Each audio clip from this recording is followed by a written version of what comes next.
A minha recente visita à cidade de Ávila e suas muralhas me fez pensar sobre as muralhas da China narradas por Kafka, ou mesmo as muralhas que são construídas por todas as partes do mundo, em Berlim, em Israel ou nos Estados Unidos.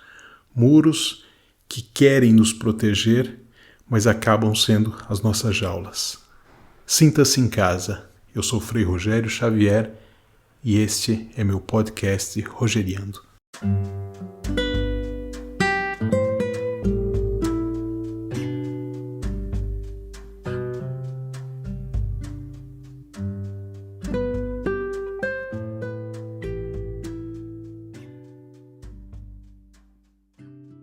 Recentemente eu tive a oportunidade de visitar a cidade de Ávila, na Espanha, a cidade de Santa Teresa, uma cidade fantástica, uma cidade medieval toda murada, toda protegida. Se não me engano, é a estrutura murada mais importante e maior de toda a Europa. Então, só por isso já vale a visita. E além da questão da espiritualidade de Santa Teresa, que em outro momento podemos falar sobre isso, as muralhas me impressionaram, verdadeiramente me impressionaram porque elas estão intactas. E existe a possibilidade de visitar mais de 70% dessa muralha andando por cima, vendo o que os medievais viam no tempo das lutas contra os mouros. Ver essas muralhas, ver essa grandiosidade de pedra da cidade espanhola de Ávila me fez pensar em algo bastante recorrente no meu pensamento.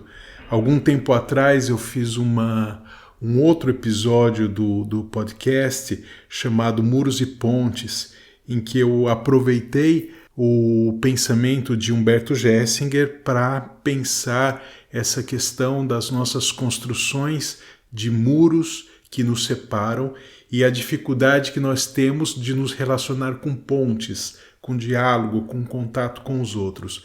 Esses muros que vão se multiplicando e vão fazendo com que a sociedade seja cercada por falsas seguranças.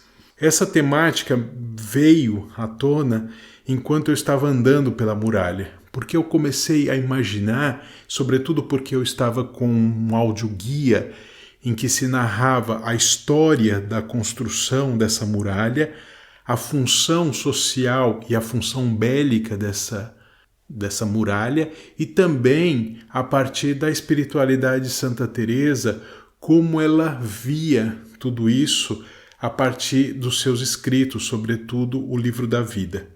E ela narra essa separação da cidade, ela que nasceu dentro da muralha, e das pessoas que viviam no entorno, e sempre a ameaça da chegada do inimigo.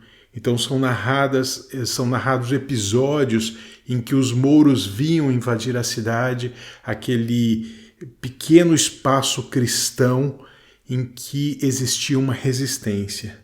Essa muralha de Ávila é verdadeiramente impressionante, é uma viagem única, mas me fez recordar um conto de Kafka, de Franz Kafka, um conto pouco conhecido que está presente numa edição dos Espólios, editado pela Companhia das Letras, que esse texto se chama Durante a Construção da Muralha da China. É um texto curto, quase um conto, quase como um pensamento solto de Kafka. Talvez ele tivesse a intenção de construir algo muito mais complexo, talvez até mesmo um livro, mas ele fala sobre a descontinuidade da construção da Muralha da China. Ou seja, a Muralha da China, segundo ele, nessa narrativa, ela foi construída em pequenos pedaços. Pedaços que durante o tempo iam se construindo. Entre a construção de um pedaço e de outro ficava sempre um espaço vazio. Nessa narrativa, Kafka fala da importância da construção da muralha como uma forma também de construção da identidade chinesa.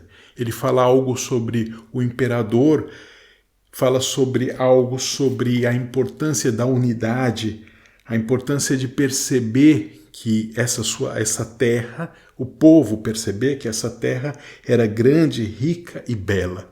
E esses construtores que encaravam a grande muralha como uma obra do povo. Então era uma grande honraria participar dessa construção. A construção da muralha está intimamente, segundo Kafka, ligada à construção da própria identidade. E contra quem eles construíam essa grande muralha no norte da China? Contra os povos do norte, assim chamados. Só que são povos do norte que as pessoas não tiveram contato. São povos do norte que são narrados a partir de alguma literatura em que demonstram que eles são cruéis, eles são perigosos.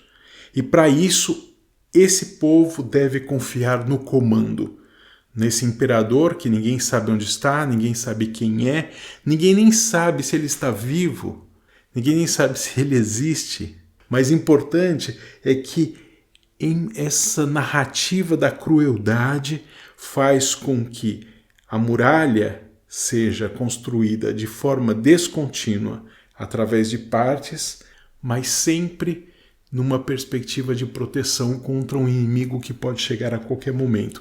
Isso me fez lembrar um filme, um clássico chamado O Último Imperador, do Bertolucci, que narra a queda de toda essa construção imperial chinesa.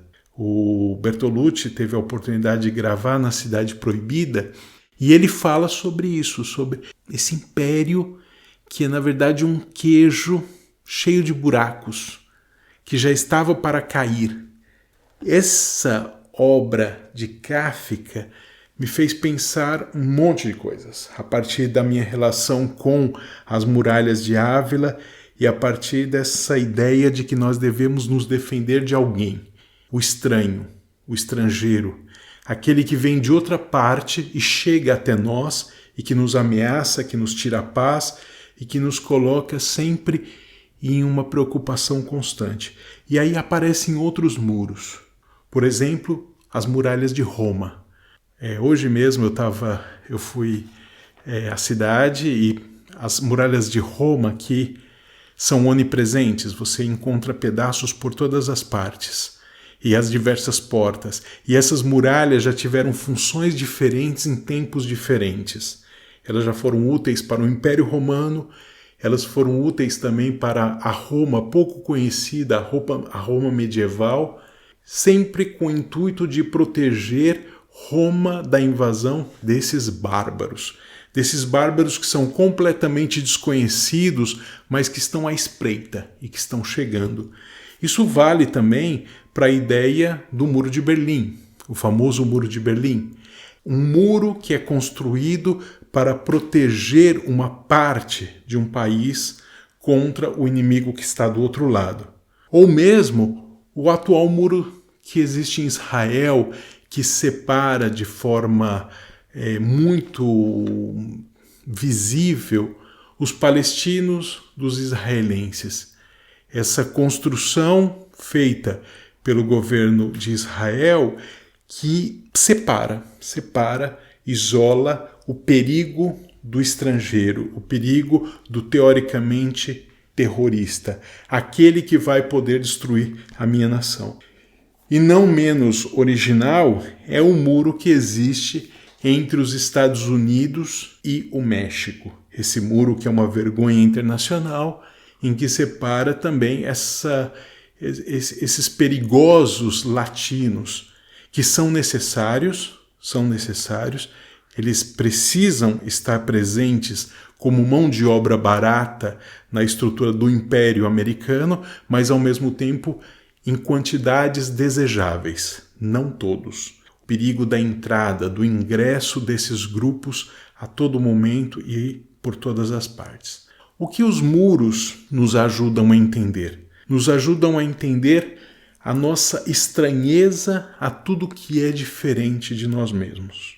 Os muros nos ajudam a entender os limites que nós escolhemos para limitar o que sou eu, a minha identidade e a identidade do outro.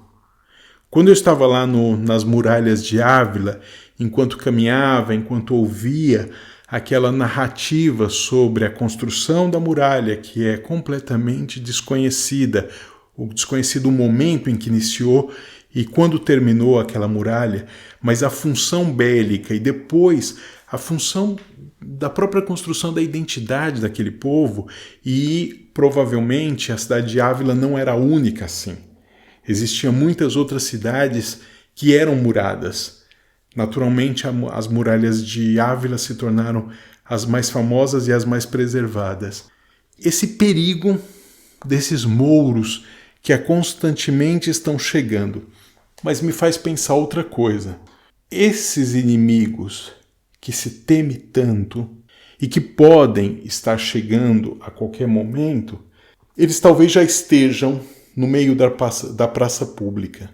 Quando Kafka narra a construção descontínua das muralhas da China, e ele fala que eram feitos pedaços de 500 metros que eram unidos como um verdadeiro Lego ao decorrer do tempo, os inimigos, os teóricos inimigos, os perigosos povos do norte iam gradativamente entrando. Não entrando como uma forma de invasão, uma forma bélica, mas simplesmente por comércio, por relações afetivas, por transferências de espaços. A um certo momento, aqueles inimigos imaginados já estão dentro da praça celestial. Já fazem parte dessa sociedade. E a mesma coisa acontece aqui na Europa. A mesma coisa acontece aqui na Europa porque existe um medo da chegada desses estrangeiros pobres vindos da Síria ou do norte da África. Existe toda uma preocupação teoricamente humanitária, mas quase bélica, de fazer com que eles fiquem nas ilhas. A famosa ilha de Lampedusa, aqui da Itália, em que tantos barcos chegam. Sim, existe um comércio. Sim, existem máfias que levam e trazem pessoas em condições subhumanas. Sim, tudo se transforma no capitalismo em lucro. Mas é inegável que esses imigrantes tão combatidos já estão circulando por aí. Eu sou um imigrante aqui na Europa e percebo claramente isso. Basta você pegar um ônibus, não aqui no centro de Roma, mas ir para os bairros, você começa a perceber que a língua italiana desaparece e você começa a ouvir línguas que você nem imagina quais são. Essas pessoas que vivem nas periferias das grandes cidades europeias, onde o transporte é mais precário, mas existe a possibilidade de moradia, são esses perigosos imigrantes que, na loucura de alguns, se deveriam construir muros e mais muros e mais muros para proteger essa civilização. E não percebendo também que a civilização, ela sim é construída com esses confrontos, com esta relação. As línguas, a cultura é construída através dessa bricolagem, dessa união de coisas diferentes que vão se harmonizando com o tempo. As grandes cidades cosmopolitas têm essa vantagem de se perceber claramente o diálogo entre culturas que se tocam, que se confrontam e que se unem. Se você vai a uma Madrid, a uma Roma, Londres, uma Paris, uma São Paulo, uma Rio de Janeiro, México, as grandes cidades do mundo, elas têm essa capacidade de promover o diálogo entre os diferentes. E faz perceber a loucura dos muros, a inutilidade dos muros. Os muros de Ávila, tão fortes, tão poderosos, aquelas muralhas imensas, feitas de pedra, agora são objetos de visita turística de pessoas que vêm de todas as partes do mundo. E dentro da cidade murada de Ávila, existem pessoas de culturas mais variadas. O medo de ser invadido já terminou, porque já houve a invasão. E o problema é imaginar que essa invasão é sempre negativa. Muros e muros e muros. Talvez Kafka nos ajude a entender um pouco essa dinâmica da descontinuidade das nossas proteções, da ilusão das nossas proteções. E mais, Ávila é um testemunho histórico da inutilidade das muralhas. Elas são belas, mas ao final elas são inúteis. A osmose cultural, ela sempre vai acontecer de uma forma ou de outra. Os muros, eles acabam caindo. E os muros devem ser transformados de alguma forma em pontes. Eu sou Frei Rogério Xavier e este é meu podcast Rogeriando.